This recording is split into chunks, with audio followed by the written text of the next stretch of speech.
Before we jump into our wrestling talk, let's talk hydration. See, I carry something to drink with me every single place that I go because I am concerned about being dehydrated. It runs in the family. Everything from dry mouth, dizzy spells, fainting. It's pretty serious. And I've tried all the different types of waters and sports drinks. Let me tell you something right now. Liquid IV. That has been the most efficient at keeping me hydrated and doing so pretty quickly. Okay, Liquid IV has 5 essential vitamins and is 2 times faster at keeping you hydrated than water alone. And I'm serious, man. Everything from vitamin C to vitamins B3, B5, B6, B12. Liquid IV also is non-GMO, so it's free from gluten, dairy, soy. So for all you folks out there with food allergies, this may be right up your alley. And I know what you're thinking, but how does it taste, Duke? Well, it tastes pretty good. Okay, we're talking my favorite in pina colada. They also have tropical punch, strawberry, new flavors like sea berry and strawberry lemonade. You can enjoy this stuff, man. But don't take my word for it. I want you to stop what you're doing right now and head over to liquidiv.com. Use the promo code Duke Loves Rasslin so you get 20% off your entire order. I mean, anything that you order on liquidiv.com. So what are you waiting for? It's time for you to shop better hydration today. Use the promo code Duke Loves Rasslin over at liquidiv.com. Save yourself 20%. Stay hydrated. Most importantly, enjoy life. That's right. Now let's get on with the show.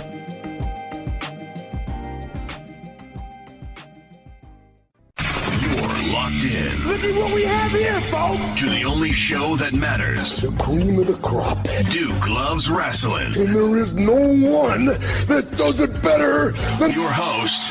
I have come here to chew bubblegum and kick ass. The Duke. And I'm all out of bubblegum.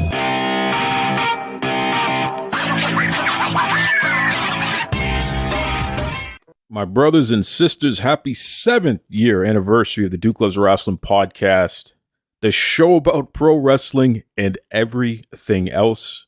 I am so blessed, so appreciative, not only to continue to be here doing this podcast, but also because I have you wonderful listeners out there that have kept this train going with no end in sight.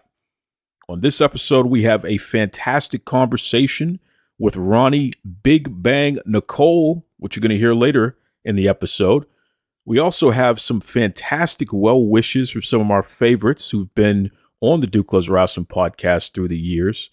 But what better way to kick off our 7th year than to bring back a great man, one of my favorite wrestlers of all time, the multi-time Hall of Famer, not only in pro wrestling, but also in college football, Mr. Ron Simmons. Welcome back. And how you doing, brother?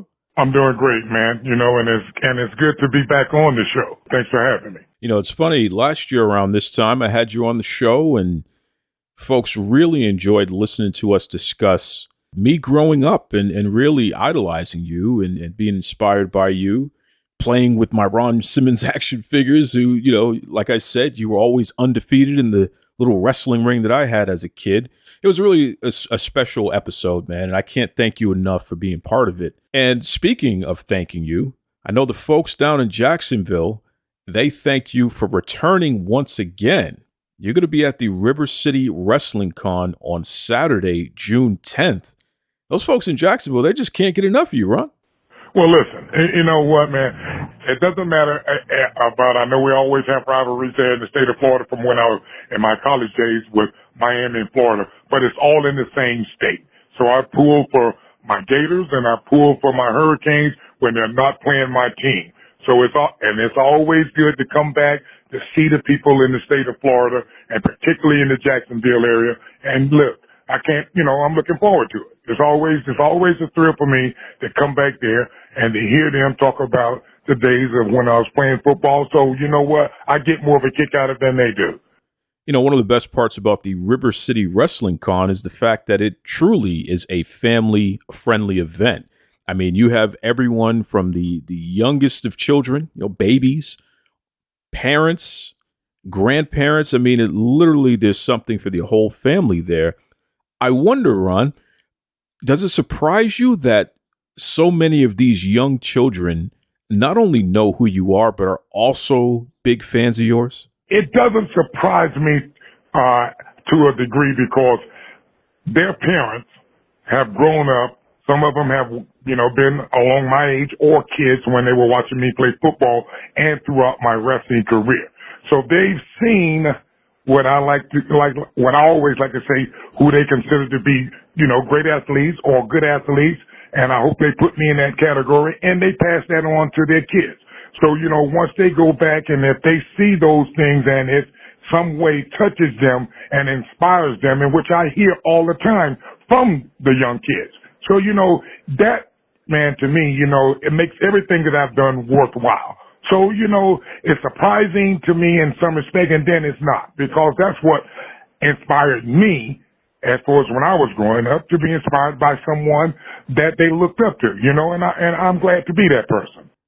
Let me ask you a question, Brother Simmons, that I'm sure you probably have never been asked this before. So I'm really going to get you now, because I'm an 80s baby. And, my father, he's originally from Mississippi, so not far from where you're from in Georgia and what have you. He was an old school player now. Always had to have his hair fixed with the Jeri Curl. That was the style, right? And certainly throughout your entire career, going all the way back to football and through wrestling, what have you, at least the first half, Ron Simmons had that Jeri Curl, and he wasn't playing around with that joint, man. So I got to ask you, Brother Simmons, here we go now. How did you keep your hair fixed with that Jeri Curl and still perform not only in football, but also in wrestling? Hey, listen, and you know what? I can definitely relate to your dad, okay? Because that was back in the day, man, that was the thing. You had to keep that tight. Okay? Right. But when you had the Jeri Curl, man, listen, you know what? It will bounce back into place. So that was one of the advantages of having that. You didn't have to do too much work with it, man. Just keep it moisturized and run your fingers through it and then swing back into place, Right. Yeah. Hey, just run your fingers through it, man. You had a built-in comb in your fingers. So you just run your hands through it and it comes right back into place, So look, I know exactly where your dad's coming from in that regard, man. Okay? Yeah, I can definitely feel him on that. All right? Yeah. But at this point, though, look, I'm running my fingers through some air right now. I wish I had that Jeri Curl back now. Okay? I love it. Man. Yeah, I can feel Pop on that one, okay? I'm with him on that, all right? Hey, and kept a miniature bottle of moisturizer in my pocket. Oh, yeah, man. And you managed to pull that off while being an All-American in D1 football. And listen, let's get the record straight, please, Brother Simmons, on this one, because I hear folks, you're referred to as a 2-time All-American, 4-time All-American. What is the official word here? Which one is it? Well, I made an All-American team all 4 years. All right, now, everybody listening, you heard it from the man himself. All 4 years, Ron Simmons was an All-American in college football. The freshman All-American, and I was second-team All-American my sophomore year, and then I was consensus for the next 2 years. So literally a star athlete, no two ways about it. I wonder about something, Ron, because these days you see these star athletes and they have so many options. One of the biggest options right now in college sports is the NIL, the Next in Line program, where the college athletes can actually sign deals with companies and start getting paid right now while they're playing college sports. And then a company like, say, WWE, they get a first crack at those athletes when college is done, or when their playing career is done, so to speak. So they can sign a deal to WWE. They can train to become a pro wrestler in their off time. And if they decide, like a lot of these kids are doing, they can actually get a full tryout. And if WWE decides to move forward with them, then boom, there you go. It's a feeder system right into the company. If something like that existed while you were playing college football and you were wrapping things up, what would that be like for Ron Simmons? Do you ever think about that? thought about that, and it has definitely ran through my mind. And, and that is a real perplexed situation, to be in. Now, from a standpoint of a football player first, I'll have to go there, okay? Because naturally, I was an All-American and pre-All-American my junior year, so which if it was been instituted at that point, obviously I probably would have gotten, some lucrative deals or something at that point. But my only problem with that as a football player, now, am I going to be consistent with my inspiration to continue playing as hard on the football field as I have been? See, that's my worry with that, okay? And that's a problem that I think that some of the kids are going to run into, if you ask me. Because once you're 19 and 20 years old, brother, you put hundreds of thousands of dollars in a young kid's hand. Hey, look, we both know that's a recipe for disaster. Why? And particularly if you don't have guidance. Now, don't get me wrong. During the college days, I was all for wanting to get some kind of allowance or something, to keep a kid going like myself who was parentless and didn't have a mother and father to support me. But I think if you're going to do these kind of things, you have to level the playing field and not make it to where one of the guys get more than the other, because there's going to be some dissension among the players. And I mean, that's why you got kids bouncing from one place to the next, and not settling in. And then they never build the camaraderie that I had with my teammates, okay? We're friends to this day, brother, So, it has its pros and cons. Wise words and perspective from the Hall of Famer Ron Simmons. And once again, folks, this is someone who's lived it. He's not just given an opinion. This is someone who has had experience at the highest level. So he knows what he's talking about there. And I love it, man. I love the fact that you're candid about it. You're not afraid to just lean in, share a perspective that we're not hearing enough of. So solid. And you know what else is solid, folks? Once again, River City Wrestling Con on Saturday, June 10th. Ron Simmons returns down at the Jacksonville Fairgrounds. So make sure you grab your tickets at rivercitywrestlingcon.com. Definitely want to see our man, Ron Simmons, the Hall of Famer, not only in college football, but also in the WWE. Ron, it is always an honor. It is always a pleasure. I couldn't think of anyone better to have on the 7th year anniversary special of Duke Loves Rasslin. So I am so happy that you were able to make some time and come on and talk with us again, man. Thank you. Listen, man, I sincerely mean this, and I appreciate you having me on here. And just from talking to you, I can feel that your words are genuine. And for me, and what I've gone throughout my career in life, what you say to me means a lot to me, to know that there's something I've done that has inspired you and others. And I really appreciate it. Thanks a lot. Does it get any better than that? The Hall of Famer Ron Simmons joining Duke Loves Rasslin once again. Just a great dude, man. I really, it's a blessing. It truly is a blessing. When you grow up watching someone and are inspired by them, looks just like me. Looks just like people in my family, people in my neighborhood. To see Ron Simmons become the WCW World Champion, that moment legitimately, and I've stated it before, it was such an inspirational moment, reminded me, let me know, reinforced things that I've always been told by my parents and by teachers and what have you, that you can truly achieve anything that you put the time and effort and your mind into. And in a world that there are so many roadblocks that get in the way of someone's natural ability, someone's hard work at achieving, racism, sexism, you name it, all the isms, for Ron Simmons to become a world champion in an industry that was not made for black folk to be world champion, to be at the top, to be the face of the company. That broke the mold and it changed the game. And we're still feeling the positive effects of that to this day, but not just in pro wrestling. And there's a whole generation of young people who saw that and understood the message and carried it with them. And children of all races saw that and did that. So really, really special. And again, always fun to talk to the Hall of Famer Ron Simmons. That was good stuff there. You know, folks, we're going to start with some of the special voice messages. And listen, there's a lot. So here's what I'm going to do. I'm going to play a portion of them this week, and then we'll just do a part 2 of the 7th year anniversary next week, and we'll play some more then. So that way, because I want to make sure I get everybody in, but I want the interviews to still take center stage because, look, it's not about me, it's about us, right? And I know you folks tuning in, you want to hear the interviews, you also want to hear the voice messages and what have you. We're going to stretch this baby out. Without further ado, let's jump into the first one. Here we go. Hey, Duke, this is Matthew J. representing Strictly for the Culture. And on behalf of the entire team, I just want to congratulate you on the 7-year anniversary of Duke Loves Rasslin. It's an amazing feat.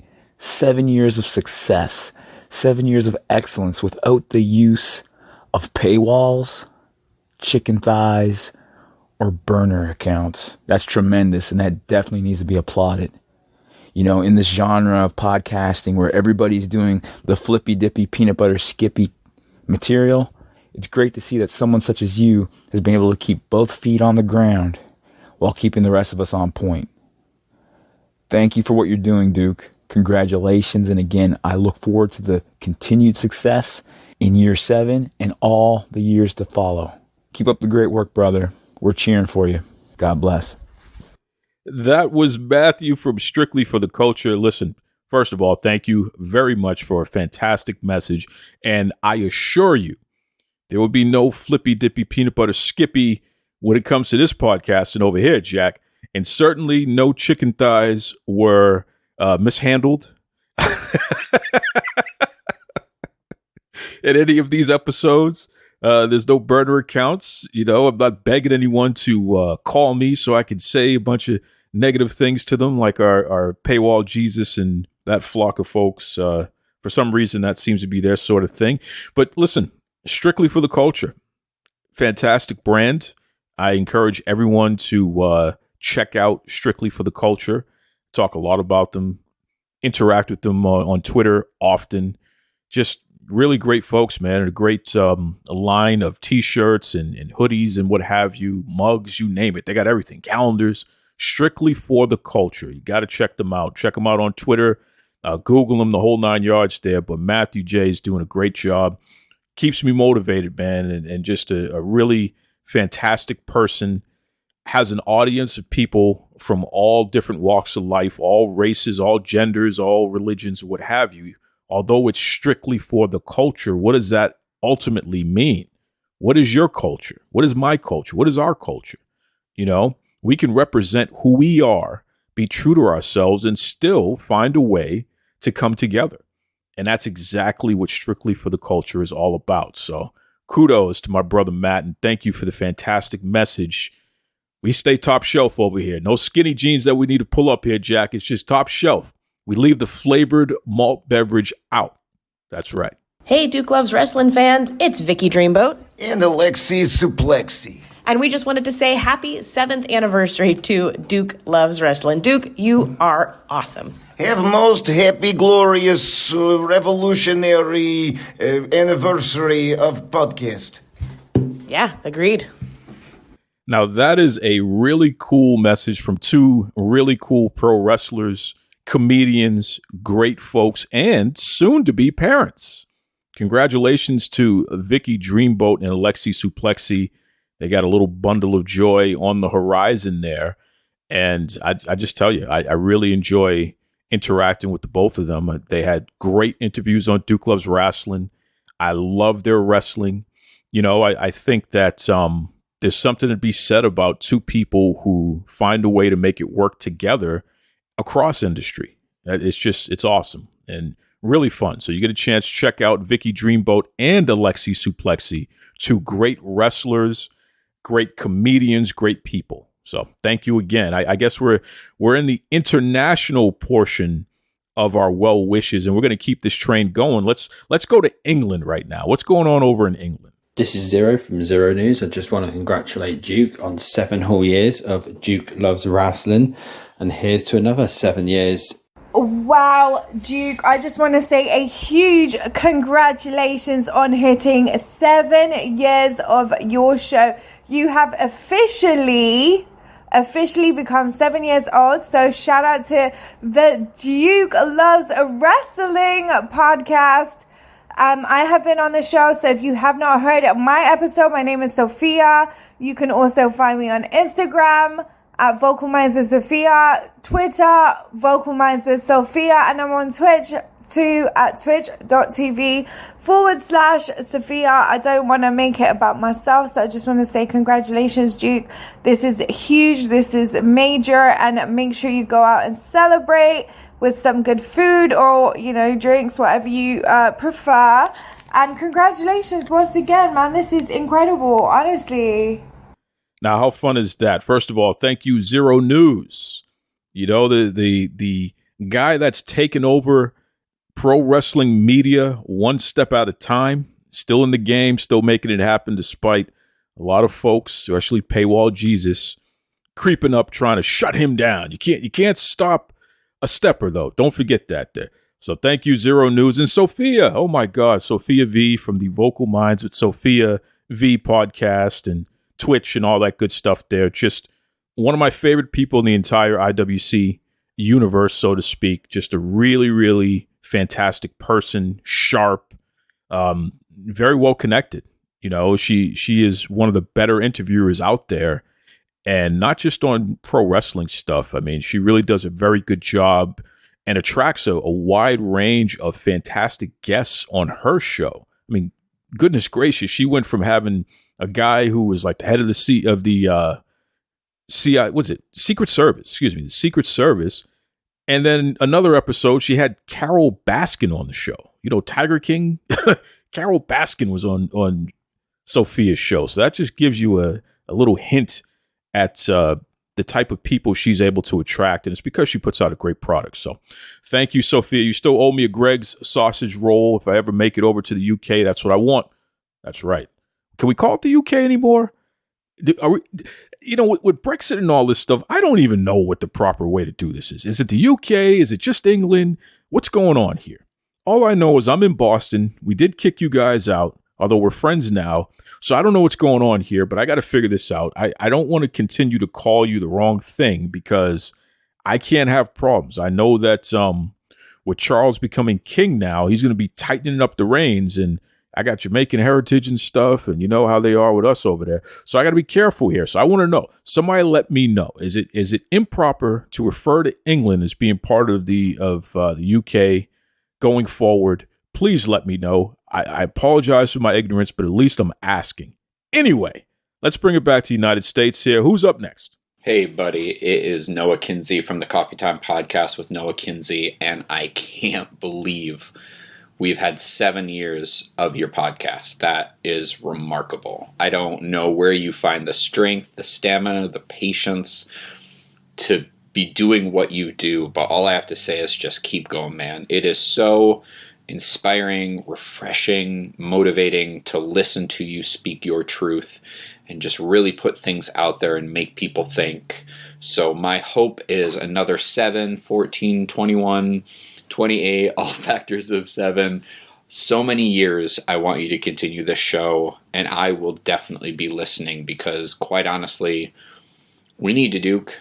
As corny as that sounds, we need your voice out there. It is incredibly important, and I really appreciate everything you do. Keep pushing boundaries, keep speaking truth, and keep being amazing. I love you, man, and I can't wait for our next conversation. It is always important to surround yourself with great people.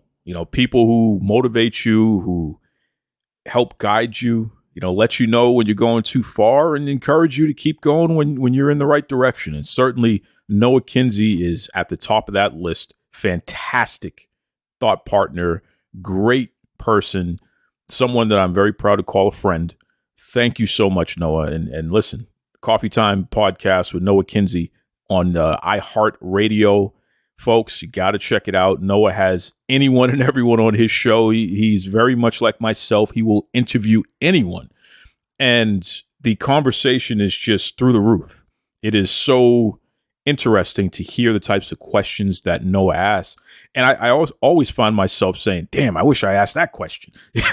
In fact, I'll tell you, there are times when I will send a guest Noah's way, and I'll let him know flat out. I think you can unpack a conversation with this guest even better than I can. That's how much I respect and revere Noah Kinsey for what he does. And, podcasting is just a small portion. Noah is a movie writer, actor, producer, you name it. The guy is head cook and bottle washer. So anyway, love you too, brother. Thank you very much. Who's next? How's it going, Duke? It's your boy Nick calling from River City Wrestling Con to wish you a happy 7th on your Duke Loves Wrestling podcast anniversary.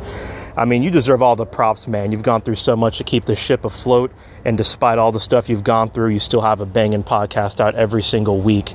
And man, let me tell you, these new episodes, I'm asking myself the most important questions, like, am I dropping Tupac references in my speech? Am I out here making fake Twitter accounts? Am I complaining about Cody Rhodes not beating Roman Reigns for the Universal title at SummerSlam? But your podcast does such a great job not only entertaining us, but keeping us informed and challenging our perspectives on all things wrestling and pop culture. But I just want to leave you with that, man. I don't want to keep you here all day. You got a lot of stuff going on.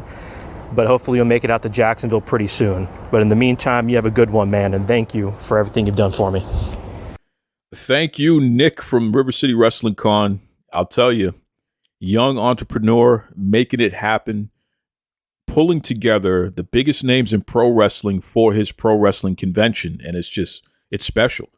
In addition to meeting some of your favorite stars like Ron Simmons, like the Dudley Boys, Soraya, Bryan Danielson, Kane, who are all going to be at the River City Wrestling Con this year, June 10th and 11th, down at the Jacksonville Fairgrounds there. You don't want to miss it. Visit rivercitywrestlingcon.com. Grab your tickets, of course. But, Nick he's a young guy, man. This is a young guy making this happen. And it really is a testament to how sharp and ahead of the curve he is. And I enjoy interacting with him. I enjoy challenging him. I enjoy helping him solve problems, and I think that that's important. People have to find a way to build together. And that doesn't mean we always get it right, but it does mean that we're moving in the right direction if we keep coming back to the table. And certainly Nick Batey is a prime example of that. So bring the whole family. River City Wrestling Con, I encourage you. It is going to be fantastic this year, better than it's ever been. That's right. Who's next? Hello, Duke Loves Wrestling crew. It's your moneymaker, hip shaker, and I don't know the words to Anita Baker. New England's favorite son, Danny G here. Wishing the Duke a happy 7th anniversary on your show. I've been listening only for the past couple years, but it's a must. It's a must on my calendar on a weekly basis. I look forward to the new show every week. I look forward to coming on and giving my feedback. And most of all, I look forward to pretty much talking to the Duke every day. We literally probably chat every day and, throw things back off on each other. And I know you all think that we get along great, but we have our fair share of debates, so it's always kind of fun. But again, happy 7th anniversary, Duke. Well deserved. Keep up the great work. Looking forward to what season 7 brings us. Peace out, Danny G. Danny G is just a great guy. New England born. He has that accent. He has a bigger New England accent than I do. And it's just funny. We get each other. We don't agree on everything, so we often have our debates and challenges back and forth. And it's funny. One of his kids sometimes she'll be in the middle of it moderating, which lets you know that's Danny and I, we have a good time, man. That's a good dude right there. And you folks love it when he comes on the show because, again, he has that accent.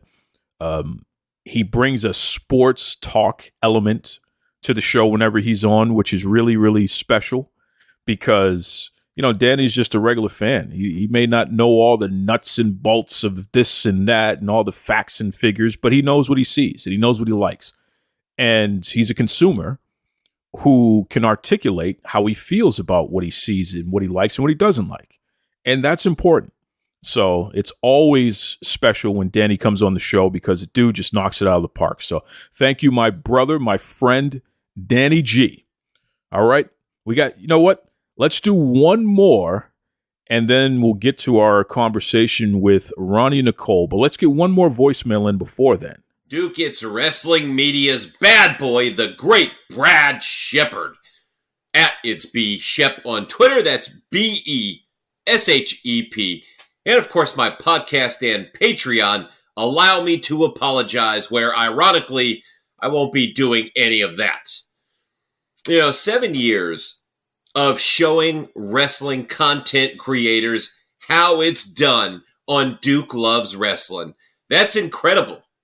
The clowns in the IWC have tried to cancel you, and they can't, even when you've been gracious enough to have me on your show. In a community where everyone is out for themselves, you're the rare exception. You're a stand-up guy, a true friend, and I'm proud to see you thriving and succeeding. Happy anniversary. Here's to 7 more. I'll tell you, you could say whatever you want about Brad Shepard, but I've always said from the very beginning, I always know where I stand with Brad. We don't have to agree on everything. We don't have to disagree on everything, but we find a way to communicate with respect and with honesty. And that's why we've never had a crossword with each other. Thank you very much, my friend Brad Shepard. Great dude. Really appreciate you, man. And it's funny, like you said, a lot of folks who may not like everything you have to say, they get triggered by that, which is just ridiculous if you ask me, because you have there are millions of podcasts out there. There are millions of social media accounts. There are millions of people you can pay attention to. If you don't like what somebody has to say, there are plenty other people you can go pay attention to. The fact that people have complete meltdowns over anything that guy has to say is just ridiculous. It truly is ridiculous. But it's not ridiculous. Brad Shepard, salt of the earth, top shelf. How about that? Top shelf, just like everyone else who's been on the show today, just like everyone listening right now, including you humanoids who are listening and getting upset because they can't believe that the Duke Loves Wrestling podcast has been around for 7 straight years, and we're not stopping. We're only getting better. We still getting the Hall of Famers. We're still getting the viral coverage, TMZ, you name it. Okay? Why? Because I dedicate myself to putting out the best podcast that can possibly be put out by myself. Okay? It's not owned by some big company. I'm not some wrestler. I don't claim to be an insider. I get my information straight from the source. If I'm giving analysis, I make it clear that I'm giving analysis. I don't play patty cake. I don't play games about that. I'm somebody who believes in what he believes in, right? I advocate for what I advocate for, especially when it comes to women's wrestling, right? Women should get a much bigger piece of the pie than they get. It's embarrassing. I feel like we continue to go backwards with the coverage of women's wrestling, which is why I have so many women's wrestlers on this show. Right? I'm very serious and dedicated to that. That's part of the reason why we have our next guest coming up. We're going to take a short break, and when we return, one of the best in the world, someone that I have a tremendous amount of respect and admiration for, Miss Roni Big Bang Nicole. We'll be right back. Folks, Duke loves wrestling, but Duke also loves food. Shout out to our friends over at Panera Bread, because they've come up with a new line of toasted baguettes, aka melts. Check out these flavors here: smoky buffalo chicken, pepperoni mozzarella, or the green goddess caprese. Okay, how about some ingredients of my favorite? I'm talking about the pepperoni mozzarella melt. That's thick sliced pepperoni, fresh mozzarella, shredded fontina and mozzarella cheese blend with tomato bell pepper sauce. And once again, that's all on a toasted French baguette. Throw in a side of chips or an apple with that. Hopefully you're part of the Unlimited Sip Club. Grab yourself a drink to wash it all down. What are you waiting for? Visit your local Panera Bread or head over to the Panera Bread app. Order yourself one of the toasted baguette melts. That's right.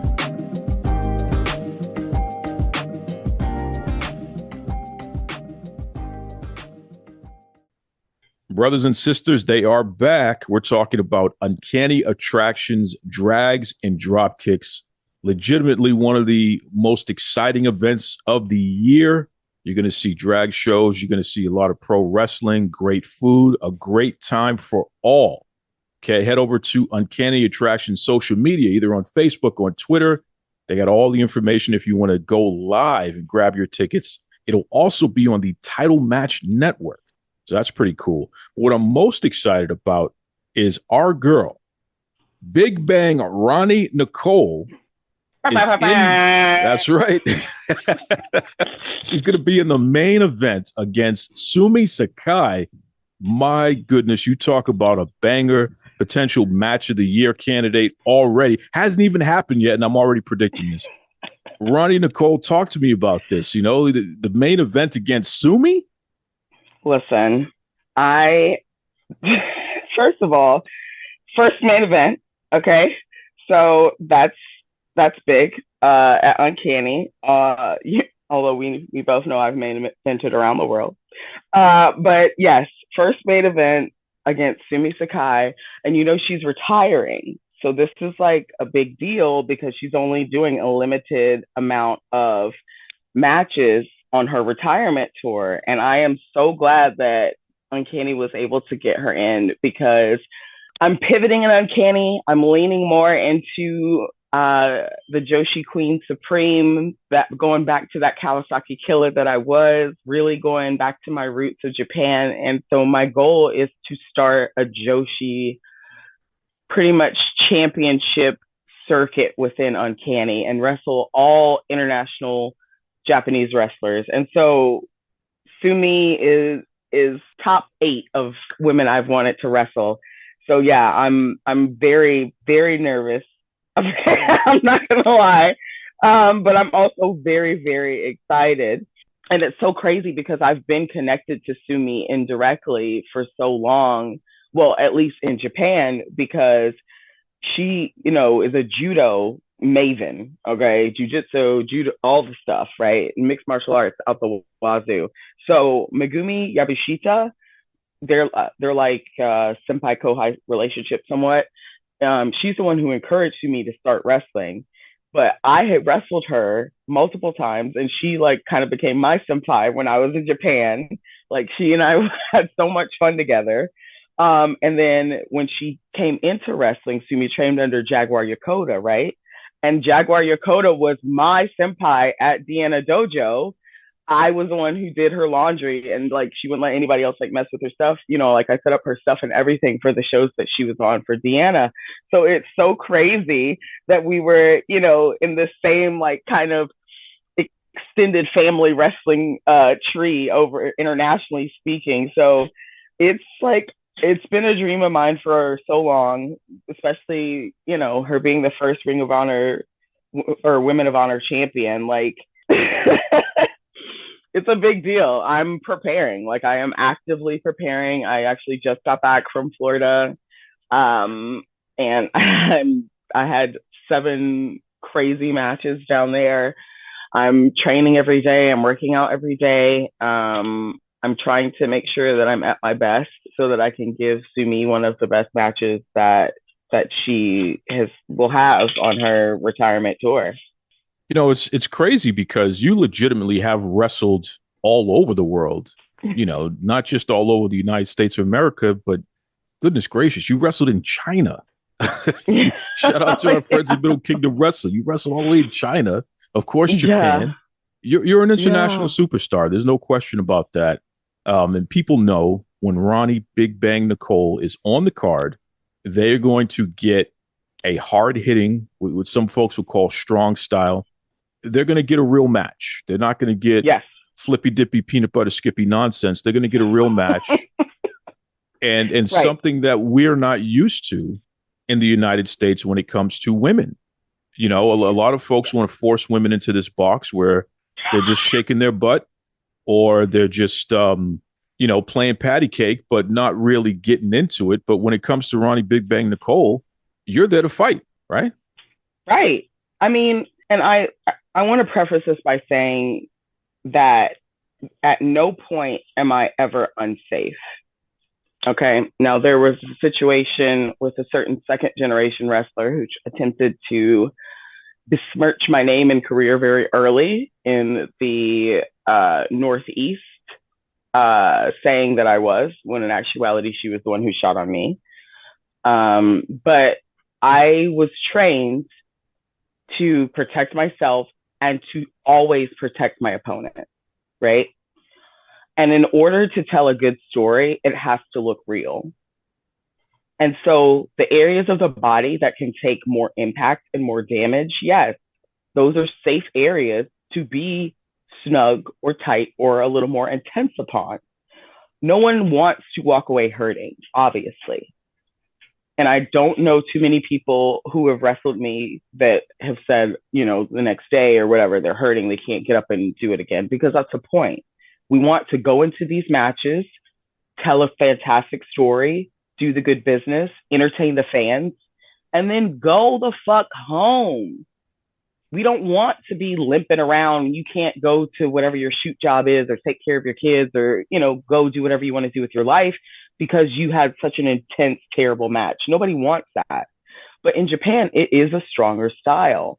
And it is stronger style because the type of training that you do, and they call it body conditioning, that you do to get your body to be able to handle that style of wrestling.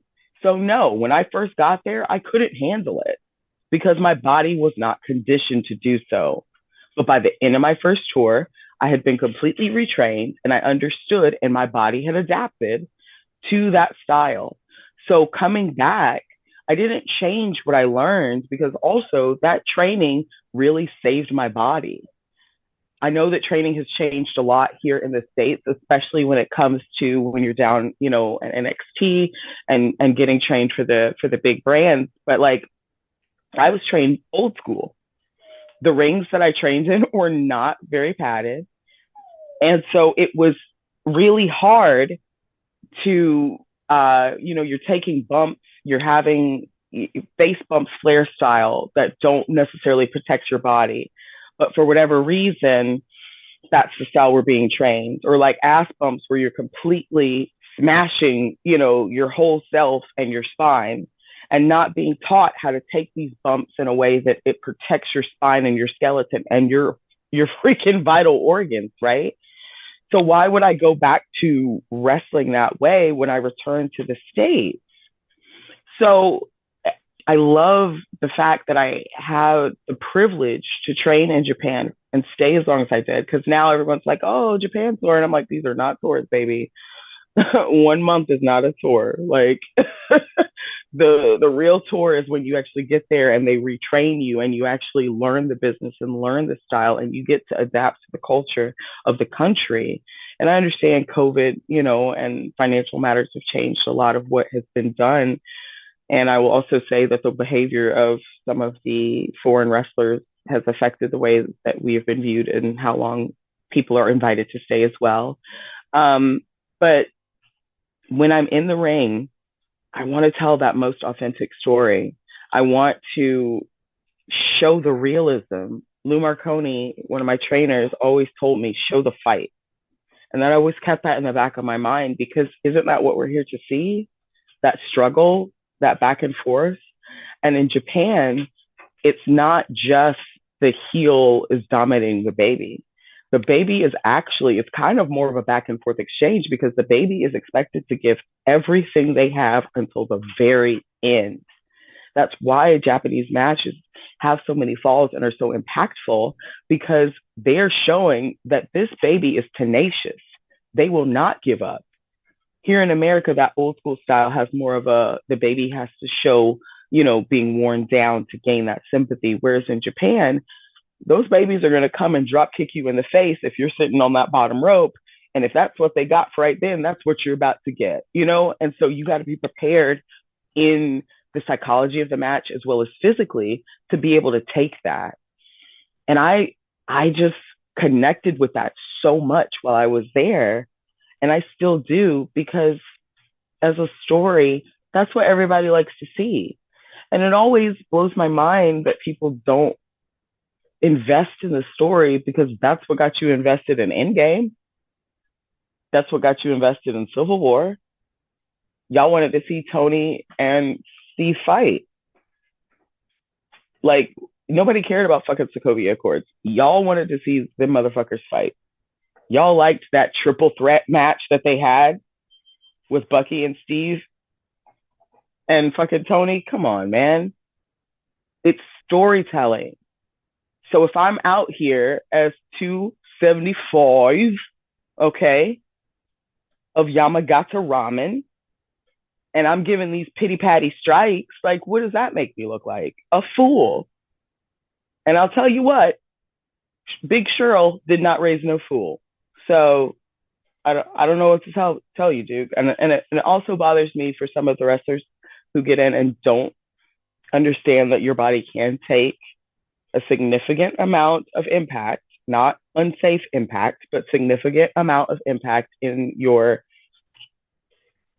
meatier areas, but want to act like being, struck is, then why aren't you doing something that's no contact? I don't understand. Anyway, we're not going to go into that soapbox today, but yeah, I'm ready. I'm getting ready for Sumi. I expect it to be hard hitting.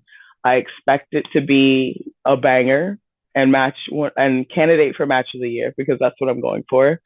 And I know I'm going to be elevated just by getting in the ring with her. So I'm excited. I'm actually really, really excited. This is one of the first matches.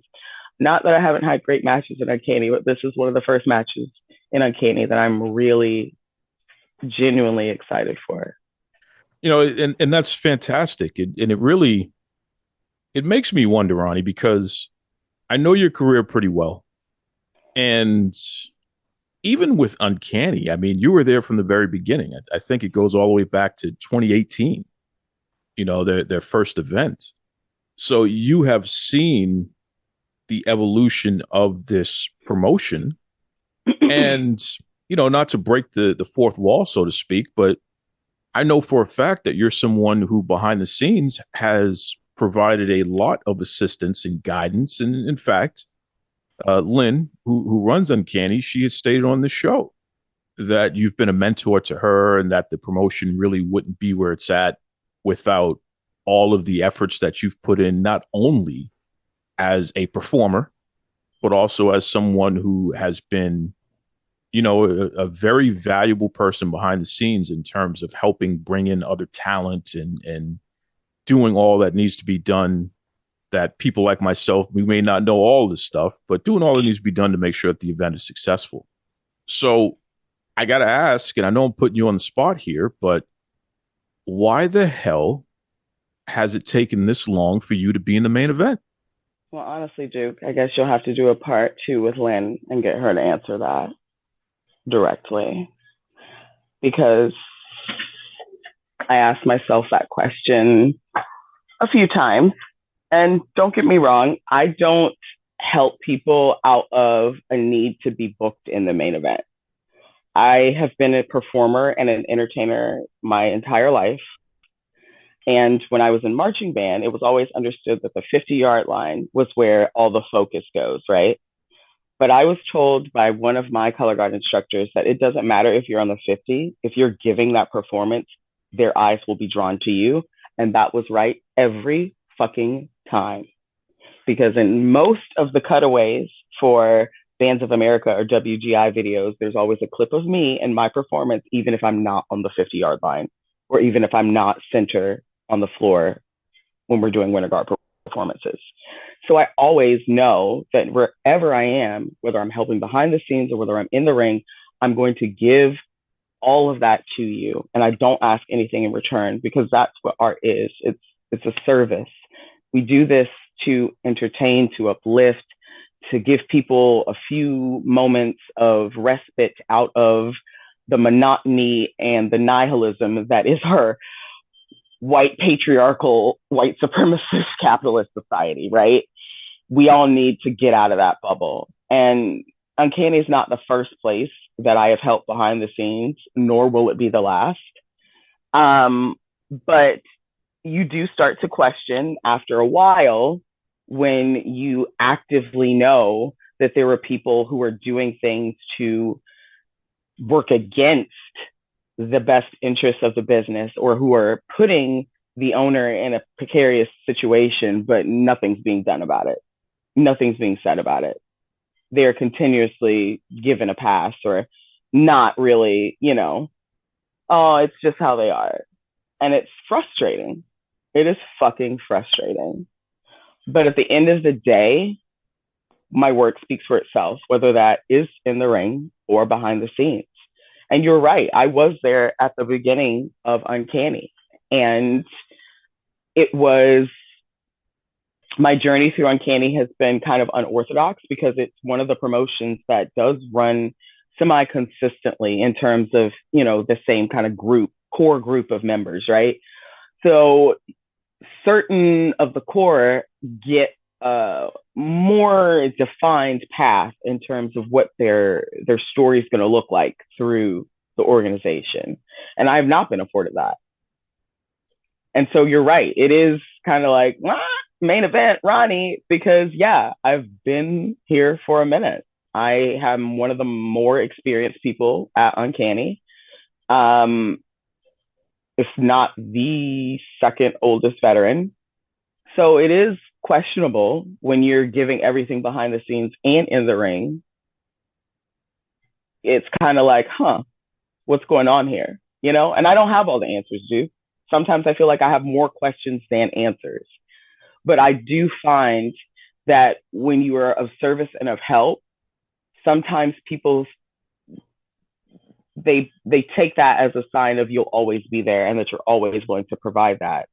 And like I said, I'm always willing to uplift wrestling, but at no point am I going to continue to take the bullshit, so to speak. Do you know what I mean? I know exactly what you mean. And it makes me wonder, when I see what you do in the ring, how much of the frustrations of having to deal with the politics and the BS that happens behind the scenes, how much of that do you bring into the ring? None, because that's not the place for it, right? So that energy, though, or that intensity that you see, that is frustration, but it is never frustration from an external source of what I'm dealing with, because that's when shit gets dangerous, right? And we've seen that before. We've seen matches where the stuff that happens in the locker room carries over into the ring, like Akisawa and Yushiko. You saw what Yushiko did to that girl. And that was not just she beat her bloody, right? She beat her blood, broke her orbital socket. Like, that wasn't a work. That was a shoot. There was stuff going on behind the scenes and stuff going on that was also being stoked a bit to make that boil over in a very real way. And it had real consequences, right?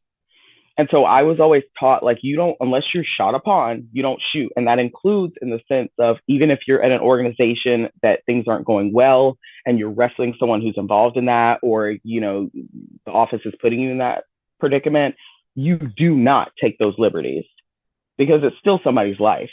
But do I use wrestling and do I use my impactful moves to have that catharsis? Hell fucking yeah. Why do you think we're in the ring? All of us are a little fucked up. Who wants to run around in spandex, slam their body on wood, throw people off of things? Like, what we do is absolutely nonsense, insane, the best thing in the world, dude.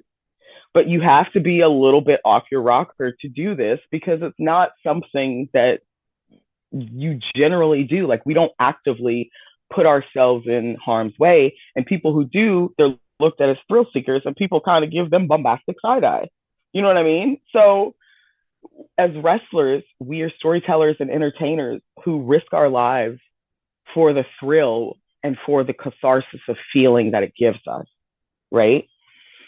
But I can't use something that's frustrating me in the ring in that way, because if that was the case, I would have been hurt a lot of motherfuckers by now, just keeping it hot. Because like I said, this is not the first place that I've helped that has frustrated me. I will say, and I will always say, Uncanny is one of the best, safest places to work, especially if you are from a marginalized community. You're not going to find somewhere that actively seeks to protect you if you are someone who has to quote unquote check the other box. Does that make sense? However, go ahead. Sorry. No, I said that makes perfect sense. Like, and that intention itself puts Uncanny leaps and leaps above other places, because the intention is built into the mission statement of the company. How many other wrestling companies actually have a mission statement and, a vision? Like, not shading people, but it's not normally known for a company to actually build something into the culture of their company. So that being said, it's still a business and it's still wrestling, and people are still going to politic. And so when you hear about people politicking to get things and to get matches, it's frustrating, because it's like, all right, so here as well. Got to deal with that here as well. Especially, when you think, oh, well, this person's done with what they're doing. Like, it's nails on a chalkboard. It's not more of the same, but because it's wrestling, it is more of the same. And that's attributed to wrestling and the hustle and the carny side that's always going to be there, right? Everybody's always going to be trying to jockey for a position or jockey to get something a certain way. And for me, win or lose, I don't care about that. Now, granted, don't get it twisted. I plan on beating Sumi's ass and I'm going to win this match. But the story is what matters. So as long as people walk away feeling like they're rewarded in the story, that's what's important. They remember the beginning and the end and how it made them feel. So that's what we should be giving people, not trying to politic for the main event so that we can make people feel something or attempt to force this. You should be able to do that no matter where you are on the card, no matter where you are on the field, so to speak. You know what I mean? So yeah, I've been dealing with that frustration for a while. So is Sumi going to receive any of that frustration? No. But is Sumi going to catch these fucking lariats? Absolutely. Is this going to be a top tier match? Yes. I don't need Meltzer to tell me that shit. My intention is already to make it that way. So when people come on May 13th, they're going to get a quality match that's going to be a banger, that's going to tell a story. They're going to be like, oh, fuck. Ronnie should have been doing main event way before now. And we'll see what the office says then. We sure will. Once again, folks, Uncanny Attractions presents Drags and Drop Kicks. This is going on May 13th. That's a Saturday, 12 p.m. Central Standard Time at the Far Out Lounge and Stage. That's 78745. We're talking deep in the heart of Texas. Okay, kings, queens, and in-betweens. Yeah. This is an all-inclusive professional wrestling event with a side of drag. So fun for everybody there. Certainly Roni Big Bang Nicole in the main event with Sumi Sakai. Sumi Sakai, as you stated, on her retirement tour. So the fact that she wants to mix it up with you one last time, I think that speaks a lot to the type of respect and appreciation that she has for you. And, shout out to Uncanny for being able to get this match, because this is a match that would main event anywhere in the world. So that's Absolutely. The irony of that as well, right? Right. Well, I'm May 13th is the day, Duke. May 13th is the day. And if you can't make it to Austin, you bitches better get Title Match and watch it live, because you're going to see something. I fully expect my inbox to be full after this match. I'm not new to this. I'm fucking true to this. I put my heart and my soul into this business because I'm going for longevity. Lou Marconi told me Caddyshack was released at the same time as Chariots of Fire, and people remember Chariots of Fire more than they remember Caddyshack. You have to have that fire and that passion for this business to understand that this is a long game. We should be here seeking to improve it, to do our best, to tell these stories and to entertain people and to share that little bit of magic. But we also deserve to be recognized when we are consistently doing that. And so May 13th, when I step into that ring against Sumi Sakai, that's what the fuck I'm about to do. I don't have to prove anything to you. You will see it on May 13th. Whew, coming in hot. Well, why don't you let everybody know, Ronnie, since your inbox is going to be full, let's make it even more full. What's the best way that anyone listening, especially promoters, especially people who want to be sponsors, let me say that again, people who want to be sponsors one more time, people who want to be sponsors, this is an international star. You absolutely want Roni Nicole to be associated with your brand. Why wouldn't you? What is the best way they can keep up with you, Ronnie? Well, I am starting back actively taking bookings in July. So I do have bookings right now, but I'm only working for a few people because I committed to them. So in July, I will be available for all bookings, international and beyond. You can find me, you can reach out to me, honestly, on any of my socials. So on Twitter, it's @Glitterlicious. You can find me on Facebook at Roni Nicole /Big Bang Nicole. My Instagram is Roni_Nicole_Joshi Queen. You can find me on Spoutable at Roni Nicole. If you're more old school and you want to email me, then you can email me at RoniNicoleR@gmail.com. Make sure you subscribe to my YouTube channel. I'm trying to cross 1,000 before the end of the year. And make sure you go grab my book, River Song Respite Reflections 1 on Amazon, a reflection of my poetry over my grief journey over losing my mom. It helps a lot of my friends who have also been experiencing grief. Shout out to Espo, Sean Patrick O'Brien, one of my really good friends who recently passed. Miss you, Sean. And yeah, you guys get with me. I'm ready to get back on the scene, and I'm super excited to bring some hard-hitting motherfucking quality wrestling to your promotion. Well, thank you, Roni Big Bang Nicole. She's no joke, man. I always get time for Roni. Fantastic person. I can't wait to see that match with her and Sumi Sakai at the latest Drags and Dropkicks. Information's in the bio, all that good stuff there. You know, I'll be posting all the information for you to see it. If you can't be there live, definitely check out Title Match Network there. Listen, that does it. 7-year anniversary. We're going to keep going strong. We got some great guests lined up for the rest of year 7. Can't wait. But that's not a bad way to kick off, huh? Ron Simmons, Roni Nicole, all the great guests who sent in the well wishes. And that's just part 1. Next week is part 2. And, keep your ears peeled. You may hear another Hall of Famer next week as well. Until then, to celebrate year 7, be kind to yourselves and be kind to others. Take it away, Tony Schiavone. Mr. Tony Schiavone, and we're desperately out of time on Duke Loves Wrestling.